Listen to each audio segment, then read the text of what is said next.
नमस्कार। आज की इस वीडियो में हम देखने वाले हैं रेवेन्यू क्या होता है। रेवेन्यू का मतलब होता है किसी कंपनी या किसी व्यवसाय के द्वारा किसी अवधि में कि निश्चित समय में कमाया गया पैसा। अगर कोई दुकान सामान बेचकर पैसा कमाती है या कोई कंपनी कोई सामान बेचकर पैसा कमाता है, तो यहाँ पे कंपनी के पास जो पैसा आ रहा है या दुकान जो बेच के पैसा कमा रही है वो चीज क्या कहलाती है, उस कंपनी के लिए, उस स्टोर के लिए क्या कहलाती है, ये रेवेन्यू कहलाता है। इसको हम एक एग्जांपल के साथ समझते हैं। मान लीजिए कि एक मिठाई की दुकान है, क्लियर, और अगर इस दुकान ने एक महीने में 50,000 रुपए का मिठाई बेचा है, क्लियर, तो यह उसका रेवेन्यू कहलाएगा। यह कुल वह पैसा होता है जो उसने मिठाई बेचकर कमाया है। तो रेवेन्यू मतलब क्या होता है कि उसने एक निश्चित अवधि में यानी कि एक साल के अंदर उसने जितना भी सामान बेच के जो भी पैसा उसने कमाया है तो वो उसका क्या कहलाता है, रेवेन्यू कहलाता है। रेवेन्यू के होते हैं दो प्रकार। सबसे ज्यादा हम लोग दो तरह के रेवेन्यू का इस्तेमाल करते हैं। रेवेन्यू होते हैं दो प्रकार के।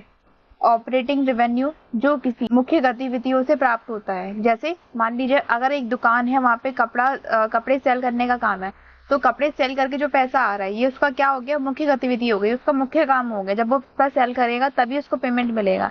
या कोई मिठाई की शॉप हो गई या किसी भी तरह का कोई भी शॉप हो गया, तो उसका जो सामान बेच रहा है, जब तक वो सामान बेच रहा है वहां से पैसा आ रहा है, तो वो चीज क्या है, उसकी ऑपरेटिंग रेवेन्यू कहलाती है। जैसे कोई एक टीचर है और अगर वो पढ़ा रहा है, तो जब तक वो टीचर टीचिंग करता है तब तक उसके स्टूडेंट पढ़ते हैं और उसकी वो फीस दे के जाते हैं। तो ये जो टीचर यहाँ पे पैसा कमा रहा है वो कौन सा रेवेन्यू है, उसका ऑपरेटिंग रेवेन्यू, यानी कि उसकी मुख्य गतिविधियों से जो पैसा आ रहा है उसका क्या कहलाता है, ऑपरेटिंग रेवेन्यू कहलाता है। जो दूसरा हमारे पास है वो है नॉन ऑपरेटिंग रेवेन्यू। इसका मतलब होता है कि उसके मुख्य कार्य के अलावा जो कोई भी कंपनी है या कोई टीचर है या कोई दुकानदार है जो अन्य स्रोतों से अपना पैसा निवेश करके पैसा बनाता है, ये कमाता है, उसे हम क्या कहते हैं, नॉन ऑपरेटिंग रेवेन्यू कहते हैं। जैसे हम बोल सकते हैं, जैसे कोई मान लीजिए एक टीचर है और उसको अगर मैथ्स अच्छा लगता है पढ़ाना, तो मैथ्स के द्वारा वो अगर पढ़ा रहा है और उसे मैथ्स की टीचिंग के द्वारा जो पैसे प्राप्त हो रहा है वो इसका क्या है, ऑपरेटिंग रेवेन्यू। इसके अलावा उस टीचर ने अगर कोई प्रॉपर्टी लेके रखी हुई है और कुछ क्लासेस और रेंट पे दे दी अदर टीचर्स को, तो वो उसका क्या कहलाएगा, यहाँ पे नॉन ऑपरेटिंग रेवेन्यू कहलाएगा। यानी कि वो अपनी क्लासेस के साथ साथ अन्य क्लासेस को वो भी करवा रहा है, तो वहां से उसको पैसा प्राप्त हो रहा है।